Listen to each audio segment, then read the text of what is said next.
Twice.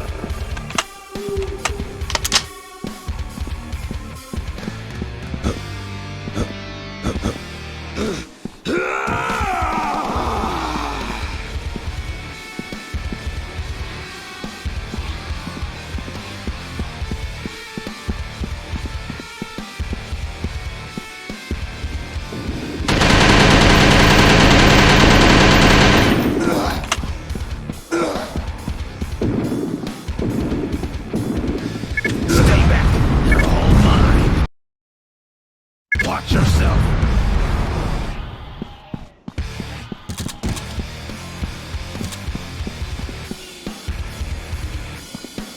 Watch yourself!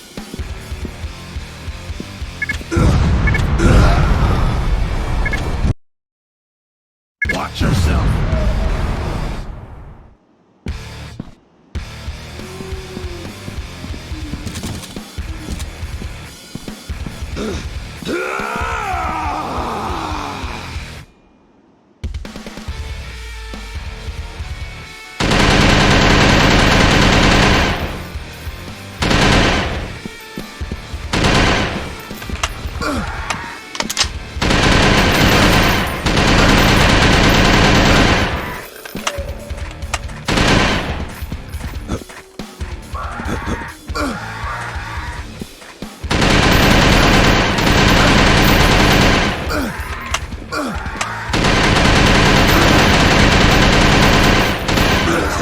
You asked for my help.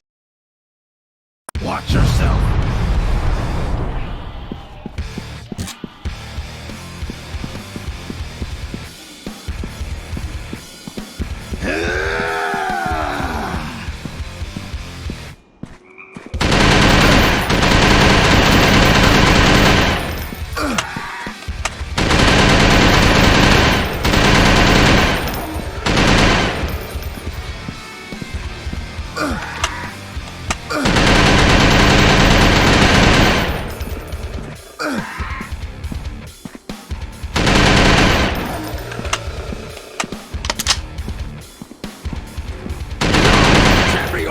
I'm not done yet!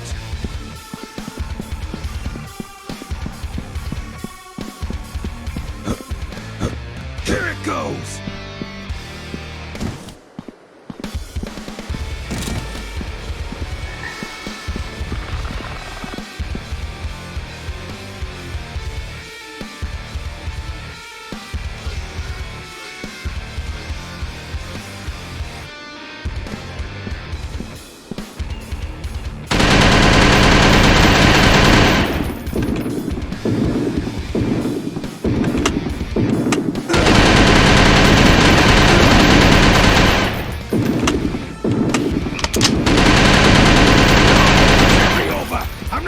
Yet!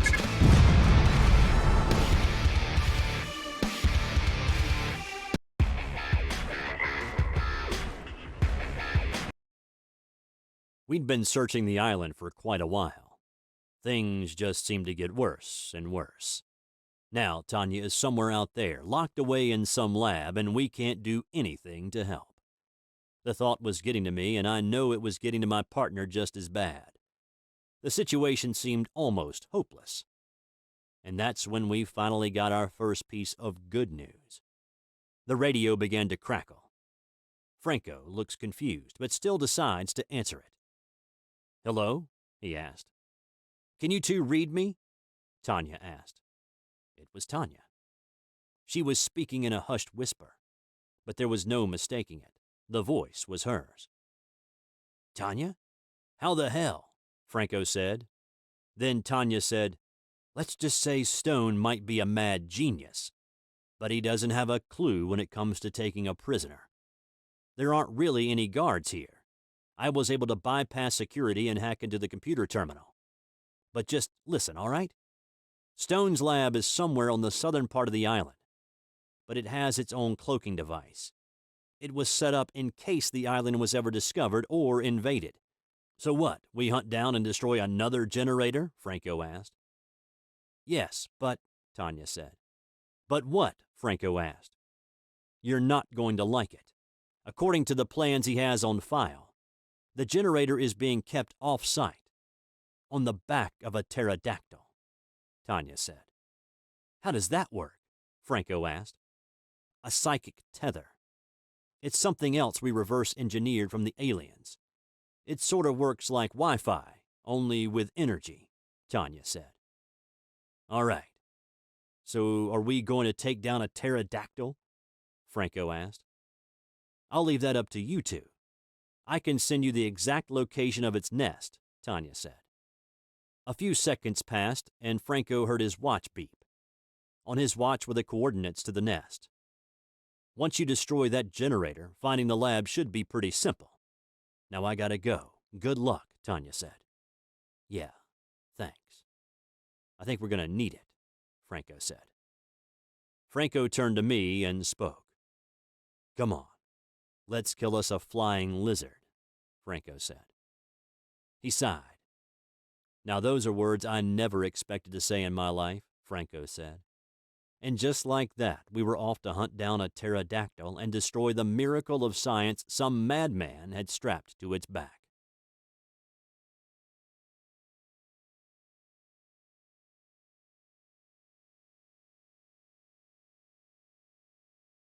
Watch yourself.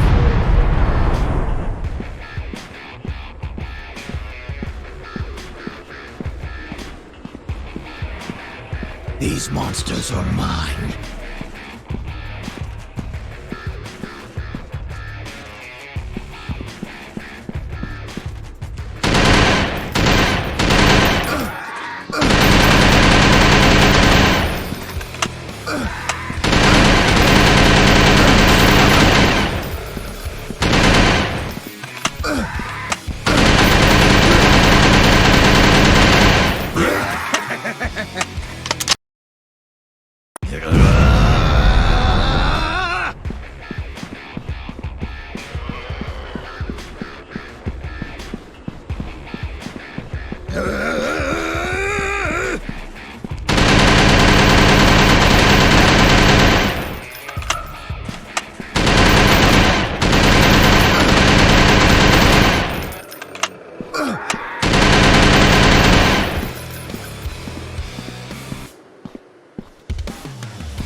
This is delicious! Ha ha!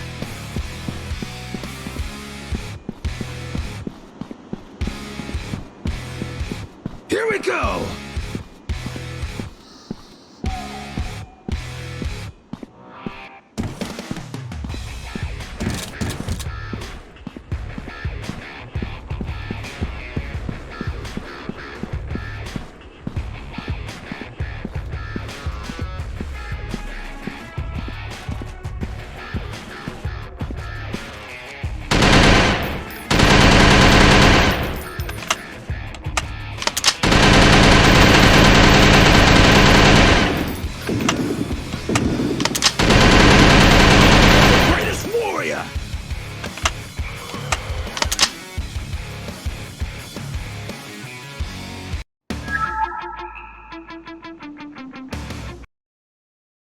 After a while of trudging through a dinosaur-infested jungle, we finally came across the base of the pterodactyl nest.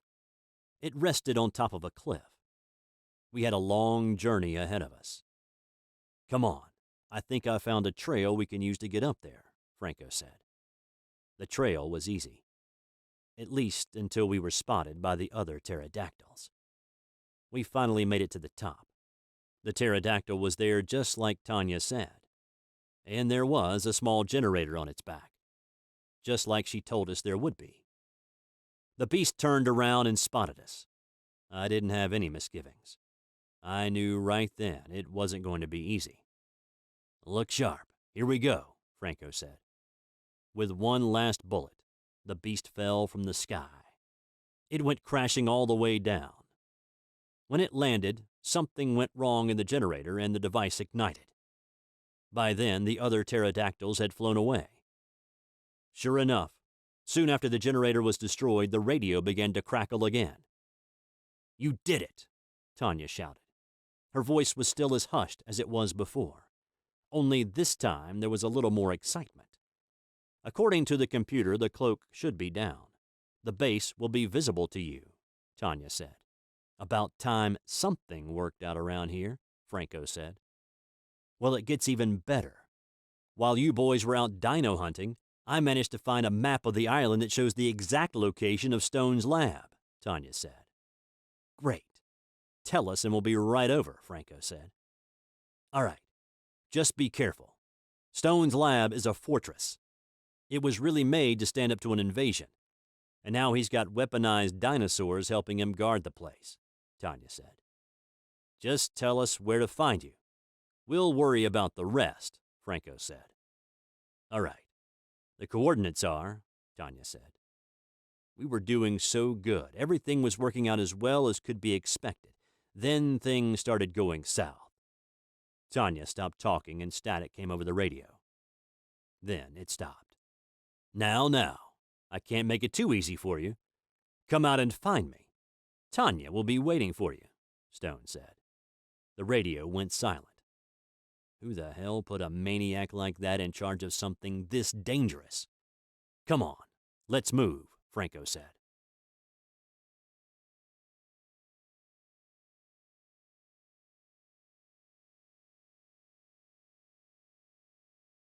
Clear the way!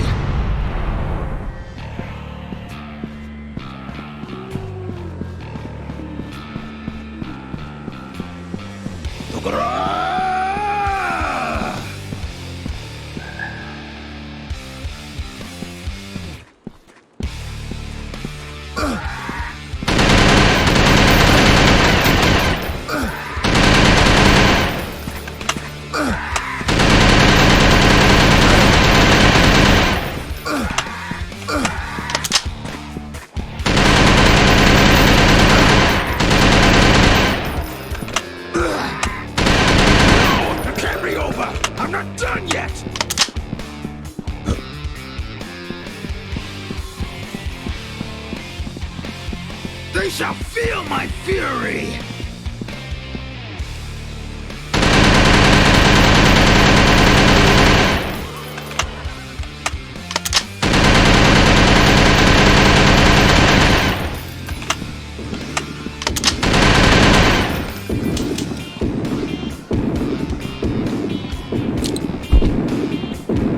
Watch yourself! They shall feel my fury!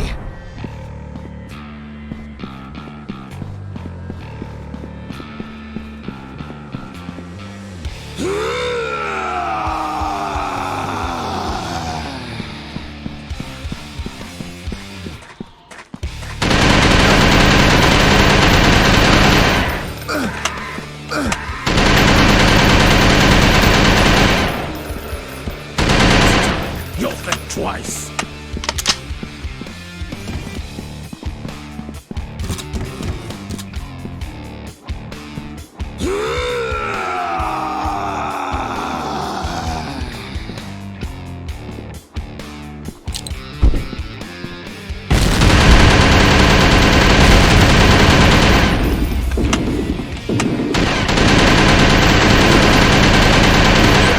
This is delicious! Ha ha!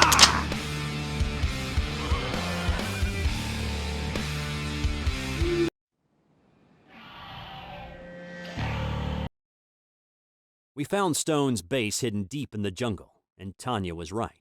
The whole thing was a fortress, fit for a siege. When we approached, we discovered that Stone had other surprises waiting for us besides the Gatling Rex. As we approached the front gates, we were approached by a Triceratops with 3 heavy laser cannons strapped to its back and armored plating all over its body. The Tri-Cannon didn't go down easy. It was armored. We needed the use of the heavy stuff just to make a dent. When we stepped through to the lab's courtyard, we stepped right into the fire. They just kept coming, wave after wave. We needed to get inside, so we made the difficult decision. My partner worked on opening the doors. I would hold off the onslaught, all by myself. I would have to hold them off until his partner managed to open the door. We rushed into the lab and blocked the door behind us, but strangely enough, the raptors didn't try to break their way through. I thought it might have been a small reprieve. Then we found out what a curse it really was. The footstep of a Gatling Rex thudded on the ground. The dinosaur entered the room through a large opening in the wall. We made our way up the stairs to the top floor of the lab. As we climbed, we found that Stone had another test in mind. My partner used his last piece of heavy artillery to blast open the door, and we went through. But just like last time, they refused to follow. We walked through the destroyed doors, and a set of auxiliary doors slide down behind us, blocking the damaged doors. Tanya was being held in a cage that hung from the ceiling. I'd finally arrived at the heart of the lab. In the center of the room is an enormous device with crackling energy in the middle. Do you like it? Be careful. Don't want to end up your own grandfather, do you? Stone asked.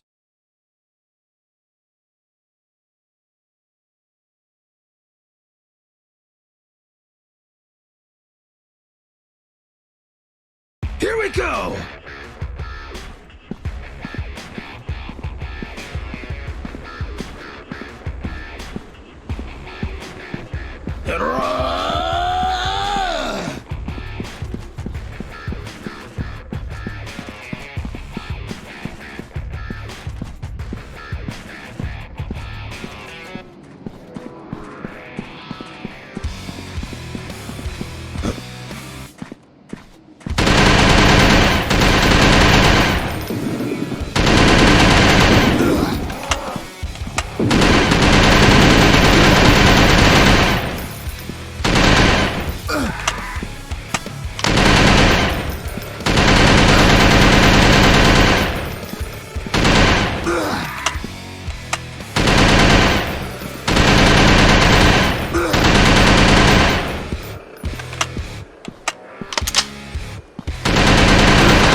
These monsters are mine.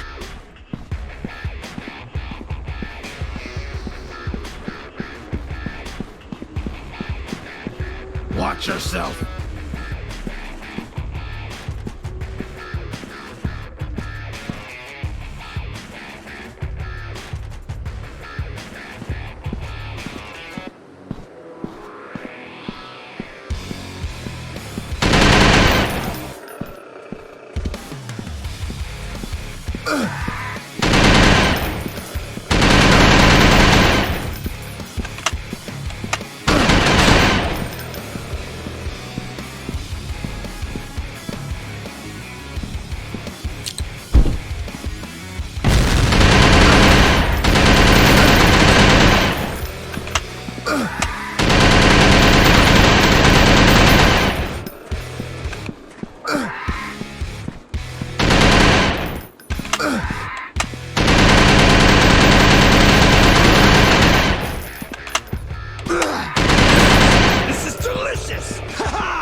These monsters are mine.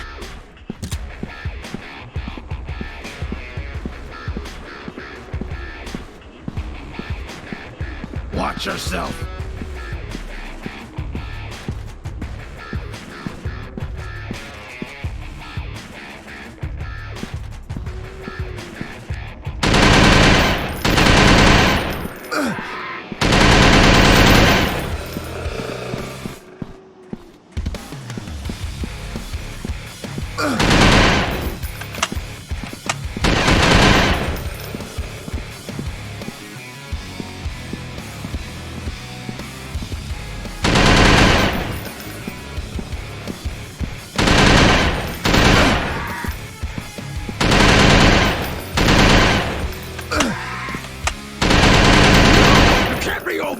I'm not done yet!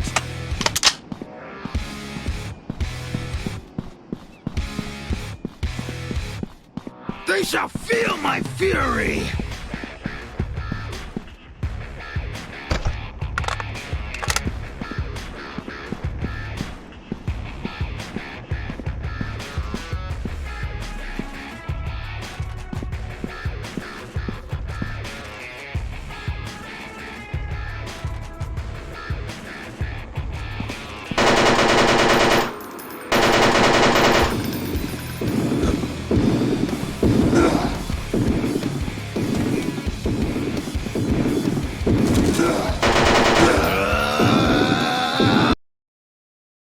These monsters are mine.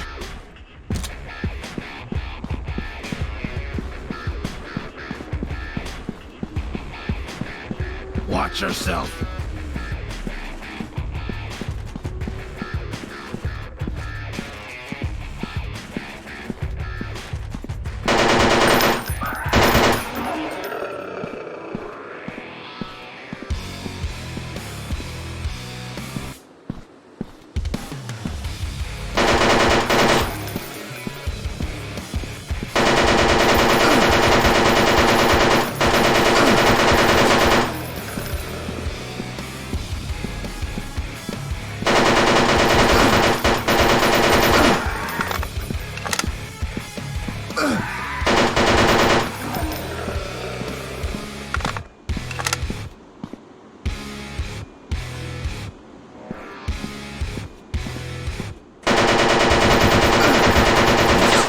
You'll think twice.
These monsters are mine.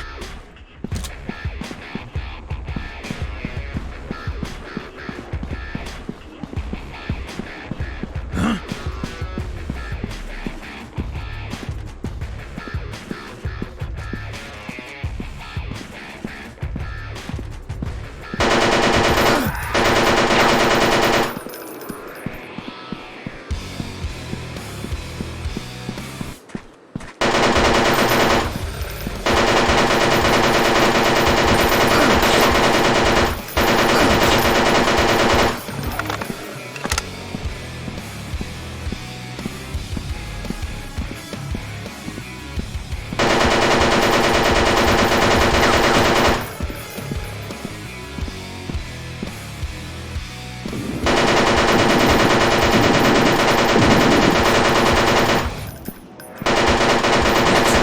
You'll think twice.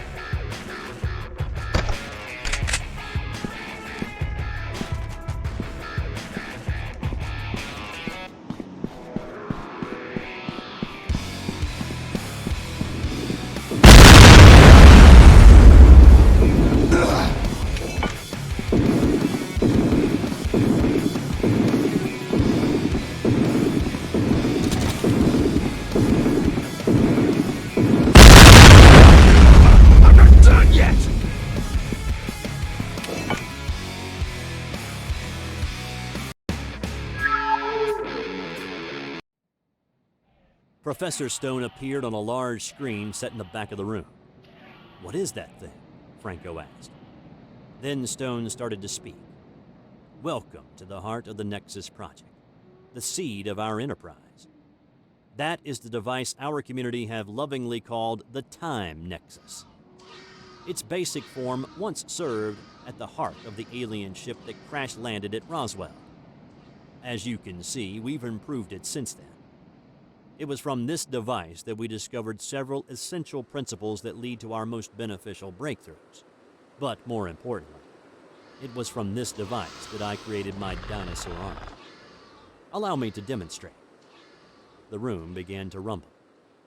The device Stone had called the Time Nexus began crackling with greater intensity. Then we saw the real power behind Stone's experiments. A normal T-Rex appeared in the room right in front of us. How the hell? Franco asked. The Nexus is a time machine. Stone can drag anything he wants from any time he wants. Be careful, Tanya said. Things just keep getting worse, don't they? Franco asked. To be expected. That was just a warm-up. Let's start the real fun, Stone said. Then a group of raptors appeared. Damn. The machine is overheating. But don't worry, I still have a few pets willing to keep you company, Stone said. 2 tri-cannons rose up from the floor. Here we go, Stone said. A giant pterodactyl flew out from the Nexus. One of you has to try and destroy the Nexus. If it's gone, Stone can't use it to summon more of those dinosaurs, Tanya shouted. Yeah, I thought of that, but he's not giving us a chance, Franco shouted. I have an idea. Get the pterodactyl to fly into it, Tanya said. How? Franco asked. I don't know, Tanya said. Yeah, I know. We're the soldiers, Franco said. And the Nexus was destroyed as the flying beast flew into it. For a moment, we thought we'd won. But when I looked up at the screen, Professor Stone was gone. Turns out we would find out where he'd gone. Stone burst in riding atop a T-Rex. This one was different. This one was protected by thick armor and armed with laser Gatling guns and mounted with laser cannons. Time for the final experiment. My greatest weapon versus humanity's greatest weapon. Let the battle begin, Stone said. The battle ended when Stone and his Tankosaurus Rex fell to the ground. We managed to free Talia from the cage, but the dinosaurs were there to stay.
I'll handle this all.